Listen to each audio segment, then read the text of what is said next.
Good morning, Professor. Thank you very much for your time and for joining for the interview. And of course, we are extremely happy to have you on our TV show. Let me introduce you to the Georgian audience. Today we have an extraordinary guest, one of the brilliant minds of contemporary world, a historian, an author of iconic books, *Sapiens*, A Brief History of Humankind, *Homo Deus*, A Brief History of Tomorrow, and 21 Lessons for the 21st Century. A person who can foresee and whose presence today on our Georgian TV show is a really historical event for the Georgian audience and especially for Georgian youth. We see it as your support, especially for Georgian next generations. Professor Yuval Noah Harari. Today we are going to talk about the world after the war in Ukraine. Also, we would like to hear your view about education, artificial intelligence, and the human being of tomorrow. But let's start, of course, with the war in Ukraine. What do you think? What are the best and the worst case scenarios at the end of the war in Ukraine? You know, what is at stake is really the entire global order. The recent decades, the world has experienced the most peaceful and prosperous period in human history. It wasn't free of problems. It wasn't free of violence. I live in the Middle East. I know perfectly well that there have been problems.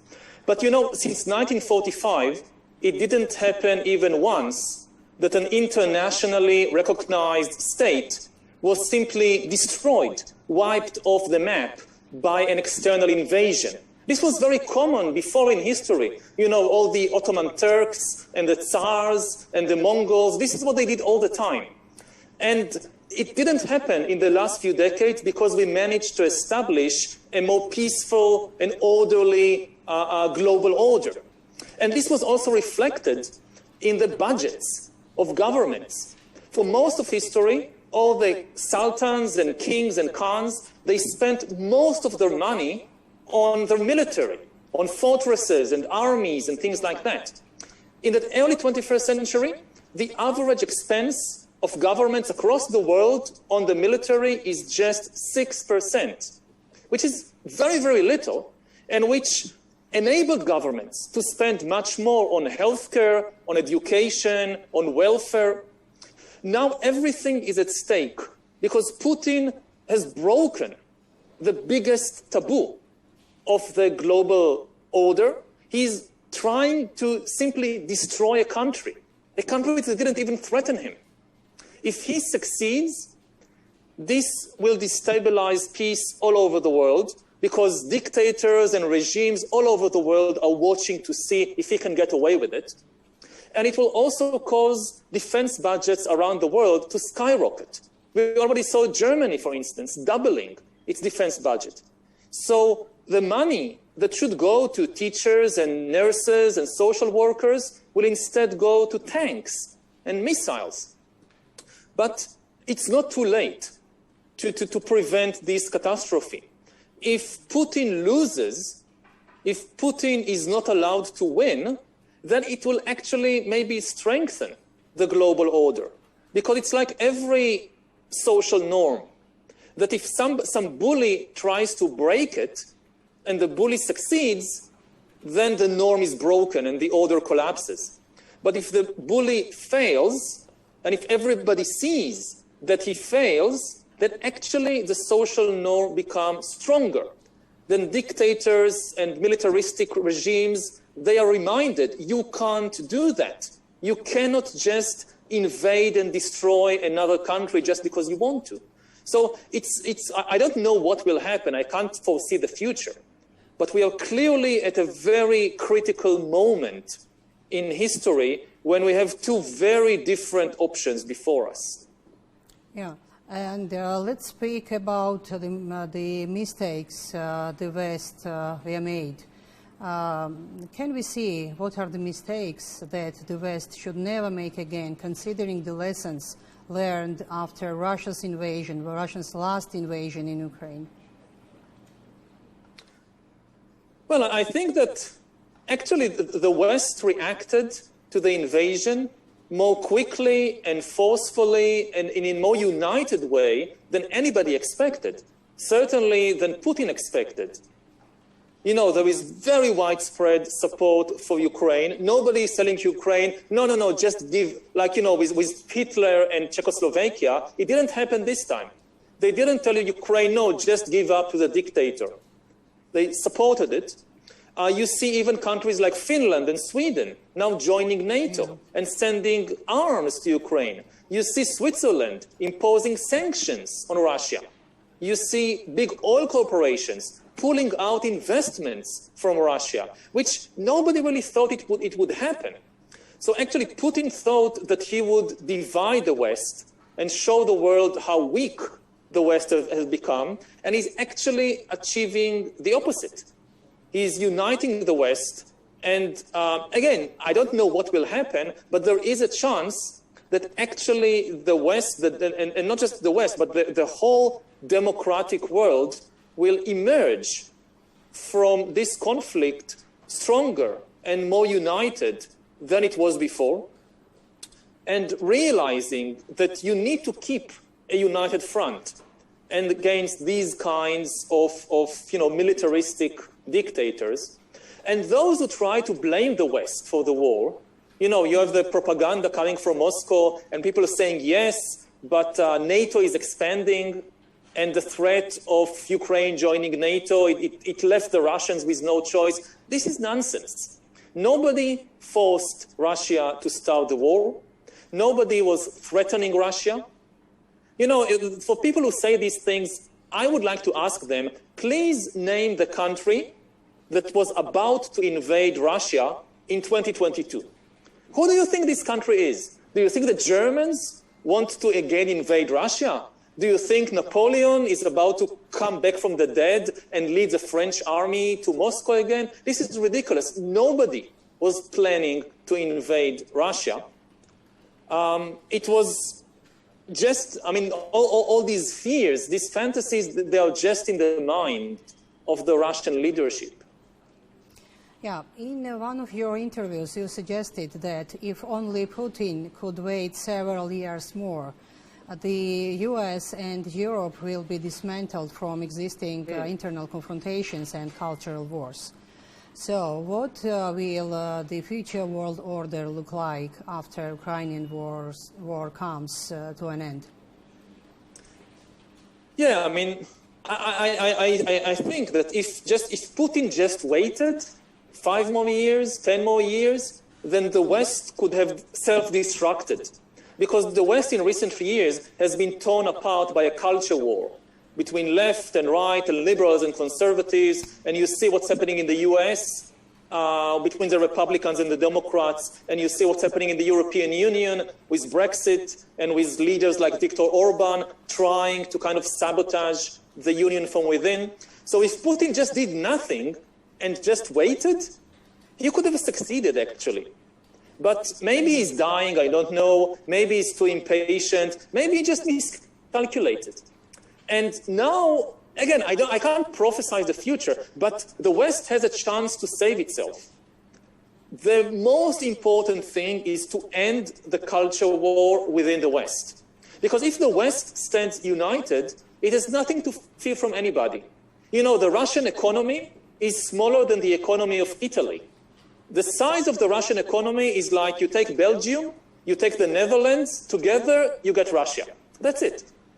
They have something like, before the war, 1.5 trillion US dollars, that's the GDP. The European Union is about $15 trillion. And that's without Britain and without the USA. So the biggest danger is the internal culture war within the West.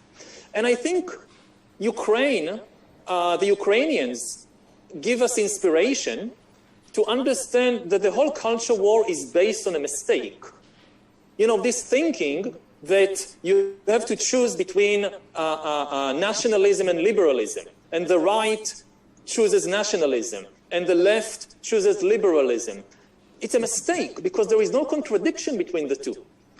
You see that the Ukrainians are fighting both for their national independence and to establish a liberal, free, open society. It goes together because nationalism and liberalism, they are actually united by the ideal of liberty, of freedom, which is common to both. And similarly, you had all these populist leaders saying that you have to choose between nationalism and globalism, between loyalty to your nation and cooperating with foreigners, as if there is a contradiction there, and there isn't. Nationalism is not about hating foreigners, it's about loving your compatriots, and there are many situations when in order to take care of your compatriots, you need to cooperate with foreigners. And again, the Ukrainians show this to us because one of their chief war aims is to join the European Union. Nobody can doubt the intense patriotism of the Ukrainians, and yet they are fighting not just for national independence, at the same time they are fighting to join the European Union and to cooperate with foreigners, and there is no contradiction there. I see. Looking at Ukraine's example, can we say who uses the modern information technologies and information war tactics better, Ukrainian or Russian? Can we say for sure that Ukraine is winning the information war, or do we have two parallel information realities or information war models? And if so, what are the geographical frontiers of the Ukrainian and Russian information warfare space? You know, in the West, the Ukrainians kind of completely trashed the Russians in the information war. And it has immense impact of the huge support for Ukraine. You see flags everywhere, the sending arms, sending volunteers, sending money, supporting the refugees. So there, the Ukrainian victory in the information war is complete. Of course, in other parts of the world, it's different. In Russia itself, the censorship and the government propaganda keeps a large part of the Russian people in ignorance of what is really happening and trying to brainwash them with this nonsense that they are fighting Nazis and ridiculous things like that. In other parts of the world, in China, in India, in Brazil, it's kind of more contested. But again, when we look at the bigger picture of the world, I think the most interesting is really this triangle of Russia and China and India. Because Russia is in danger of becoming a puppet of China. You know, with all the talk that Russia is afraid of being invaded by NATO, NATO has no plans to conquer Russia. The real threat to Russia comes from the east. You know, east of the Ural Mountains, in the vastness of the Russian territory, there are like 30 or 40 million people, and immense territory and resources. And this is an area that China is very important to it. And the biggest danger looking decades ahead for Russia is that it will actually become a puppet state of China. And similarly, with regard to India, you know, India and Russia had a very close connection for decades. India gets, its biggest weapon supplier is Russia. But if Russia becomes a Chinese puppet state, then India will have to break away from it and come closer to the West, because India's biggest fear is a war with China. And if it gets its weapons from Russia, and Russia is a puppet state of China, and there is a war between China and India, India can't rely on Russia. So I think that even in the broader world, not just the information war, but also the real war on the ground, it completely changes the balance of power in the world. Yeah. As we started talking about the information warfare in China, let's move on to the role of AI and modern technologies in the coming world. So, as you said, who controls the data, he controls the world. And there are two big states, the US and China, who have much more opportunities to harvest the data than any other country in the world. Yes. So, may we suggest that in the future countries in the world will unite, will group around these two axes, the US and China, and the balance between them will shape the future security order.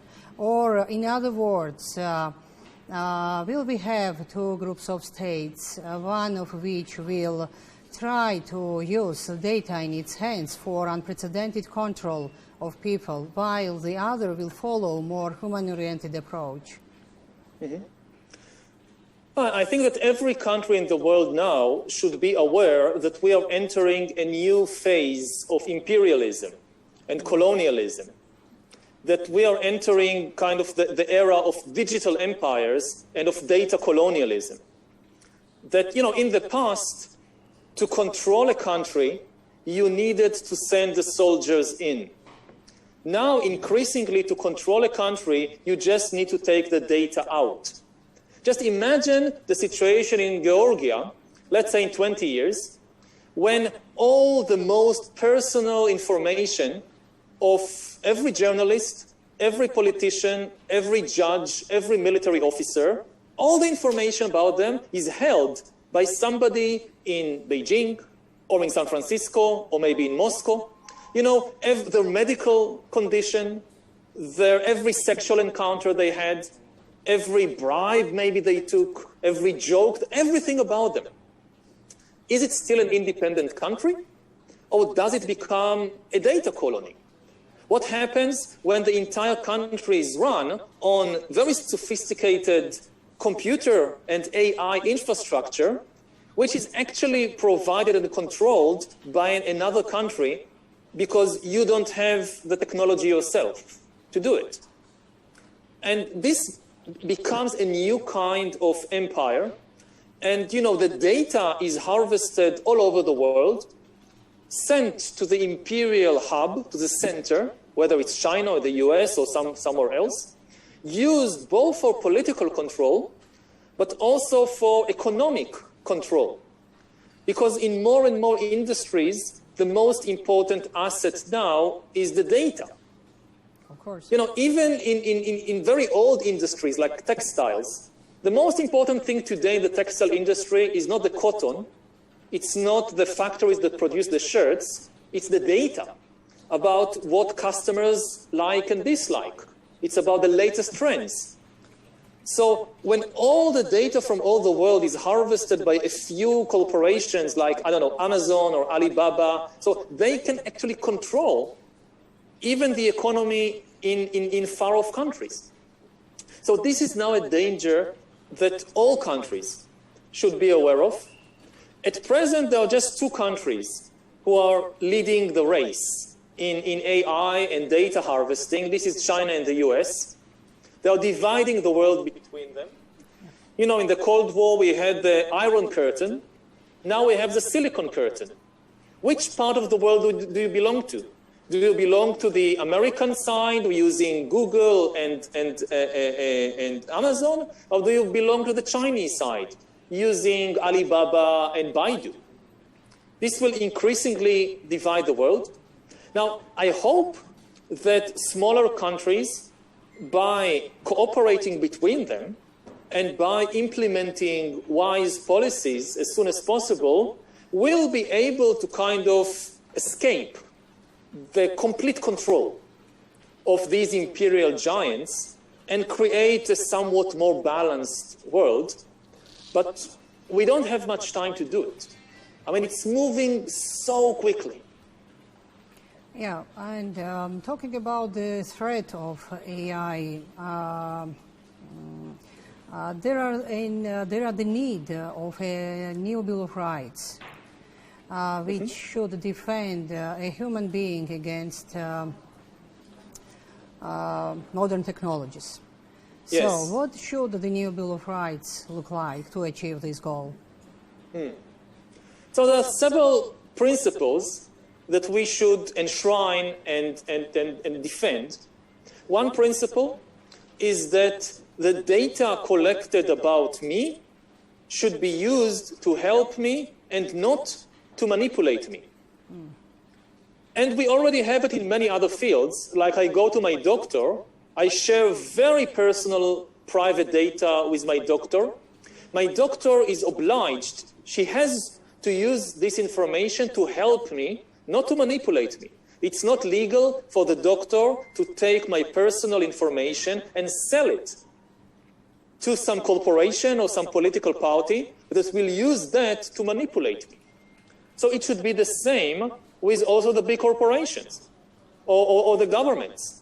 Yes, you can collect more information about me, but use it for my benefit, not to manipulate me. The second principle, never allow all the data to be concentrated in one place, whether it's a corporation like Amazon or whether it's a government. Because this is the road to dictatorship, to totalitarian dictatorship.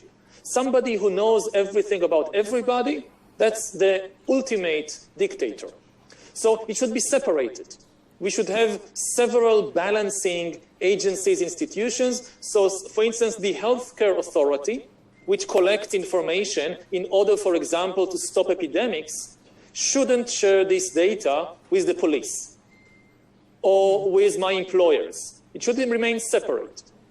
And the third principle is that whenever you increase surveillance of individuals, you must simultaneously increase surveillance of the big corporations and the government. So it's not only top-down, it's also bottom-up. If they know much more about me, but I don't know much about them, again, this is dangerous. This is the road to totalitarian control and dictatorship. But if it's balanced, okay, the big corporations know more about me because we live in the 21st century and they collect all this information about me. But simultaneously, I also know more about them, about whether they pay their taxes, about their policies, about their dealings with governments. Then we have a balance. And it's possible to do that. The same technology that is used to monitor me, we can develop the tools to employ this technology to monitor the big corporations and also the governments.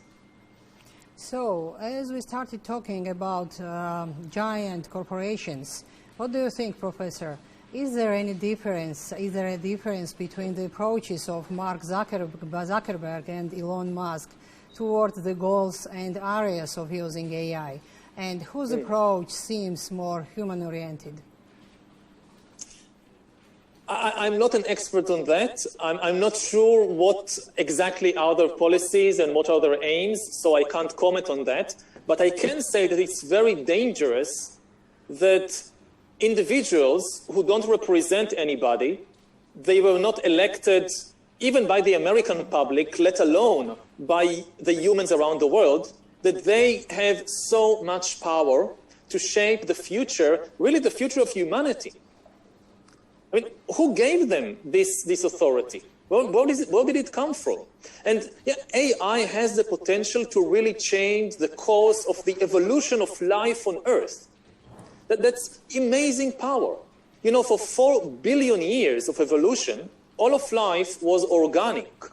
You look at us, human beings, and you look at dogs, and you think about, I don't know, plants like bananas and tomatoes. We are all organic.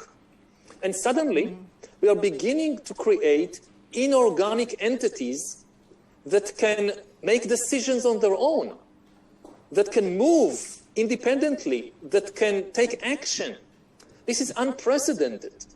And it's very frightening if the policy and the course of action on this such an important development is actually decided by a few business tycoons, billionaires, who don't really represent anybody except themselves. Yeah. Talking about AI and modern technologies, you often emphasize the growing threat of inequality and the gap between the rich and developed and small and less developed countries. And it's high time to talk about Georgia.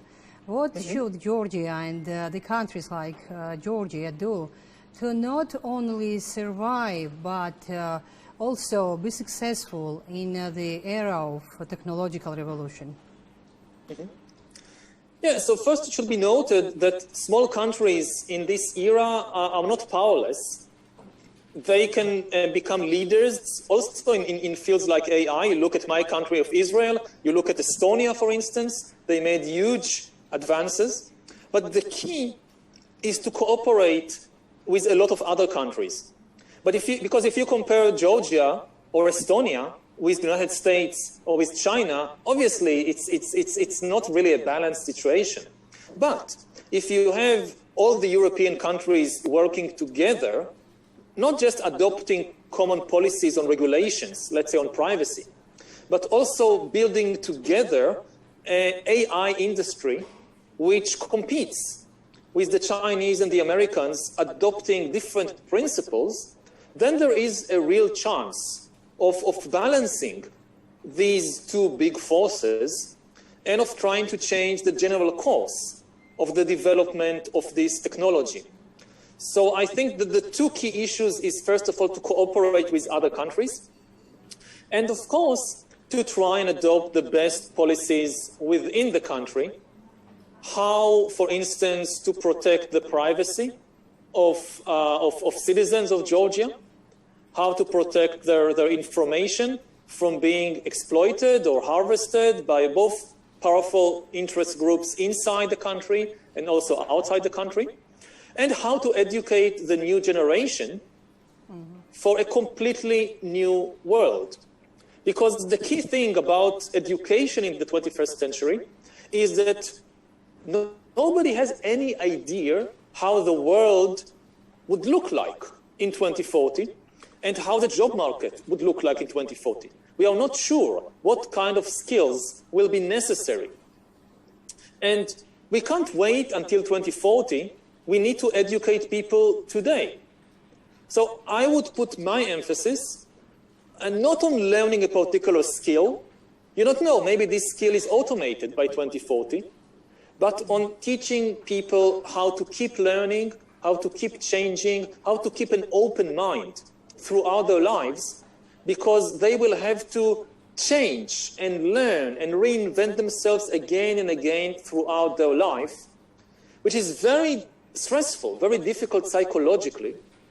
So I would stress the need to develop flexible minds, open minds from an early age to cope with this new world of extremely rapid change. So, and again, what will be your the most valuable advice to Georgian youth? What should they do to be more competitive in education and especially in the global labor market?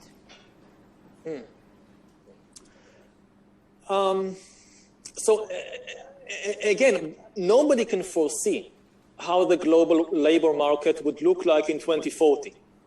You don't know which jobs will disappear and which new jobs will emerge and what kind of skills will be necessary. You know, today many people go to learn how to code, how to be a coder, because there is a huge demand for that. But maybe a lot of coding will be automated within 20 years, and other skills will be needed, for instance, psychological skills, because you see more and more big corporations, they encounter very difficult psychological and even philosophical questions that they need to solve in order to produce good products. You know, to design a self-driving car, which make decisions by itself on the road, you need philosophers. You need, of course, engineers and coders, but you also need philosophers to, you know, answer some very old questions. If there is, I don't know, you're about to run over two kids, and the only way to prevent it is swerve to the side and hit a wall and maybe endanger your own passengers, what should you do? This is something philosophers have been arguing about for thousands of years, but now you actually need to program the algorithm, the computer that controls the car to do it. So you need philosophers. And to take a very different example, if you think about medicine, so usually people think that doctors are far more prestigious occupation than nurses. But doctors that only diagnose disease and recommend a treatment, there are different kinds of doctors, of course. But if we focus on a doctor that, you go to the doctor, you explain what you feel, you do some tests, blood tests, whatever, and the doctor takes it into account, figures out what's your disease, and gives you a prescription. This is something that will become very easy to automate because it's simply data coming in and data going out. In contrast, a nurse, which needs maybe to replace a bandage to a crying child, it's not just data. She needs or he needs good human skills, good motor skills, good psychological skills to deal with the crying child. It's much more difficult to automate the job of the nurse than to automate the job of that doctor. So trying to understand what kind of skills will be important, it's not straightforward. Yeah, in one of your latest interview, you highlighted that the main goal the West should seek is in Ukraine is winning the peace, not the war. And yes. For us Georgians, it's crucially important that the peace and the new security shield created by the West after the war should include Georgia as well. What steps should Georgia and the West together take to achieve this goal? Now, I'm not an expert on the particular situation of Georgia, so that I can't give, kind of concrete steps what Georgia should do. I hope that, again, as you said, Europe needs to win not just the war, but also the peace, which means not just to rebuild Ukraine, to rebuild what Putin is destroying, but to invest in the country so it becomes a prosperous, is something that will be the best defense of Europe against any future Russian threat. It's a better defense than any number of tanks and missiles, partly because it will inspire the Russian population to achieve the same thing in their country. And I think this is also true of Georgia, that if Europe and the West helps it to not just preserve its democracy, but also to become a prosperous country, that countries around it that maybe chose differently, that maybe chose to go the way of dictatorships, they see, look how prosperous they are. This is kind of the best defense policy, because hopefully this will encourage the neighboring countries to also go the way of a democracy that invests in the healthcare and education of its citizens, and not a dictator that invests the money in his secret police and building tanks and missiles and things like that. So a lot depends really on the result of the current conflict. And there is also, of course, a big opportunity here, because Russia is much, much weaker than it was before the war. And people realize that it's actually a much weaker country than they thought. So there is, if the right policies are adopted, there is a good chance to not just win the war, but more importantly, to win the peace afterwards. Yeah, and as we're running out of time, let's move on to the last question about civic nationalism. Mm-hmm. One of the most valuable lessons that Ukraine gives to the world is how civic nationalism works on the ground. Do we believe that the future belongs to civil nationalism? And if so, what should be done to achieve the dominance of civic nationalism over ethnic nationalism in the multi-ethnic countries like Georgia? Mm-hmm. I think the key message that should be repeated again and again is that nationalism is not about hatred, it's about love. Nationalism is not about hating foreigners or hating minorities. Nationalism is about loving your compatriots, the other people in your country. And, during wartime, you show your patriotism by fighting for your country, or taking care of soldiers and things like that. But most of the time, fortunately, we are not at war. So the way, for instance, to prove your patriotism, your civic nationalism, most of the time is, for instance, to pay your taxes honestly. Because, you know, you have these populist leaders that claim I'm a very big patriot because I hate minorities. This is not patriotism. This is just hatred. You want to show that you're a patriot, you pay your taxes, because what are taxes? In a good country, I pay my taxes so that somebody else in the country, who is not my family, who is not my friend, but he is a member or she is a member of my nation, they get good health care. This is patriotism.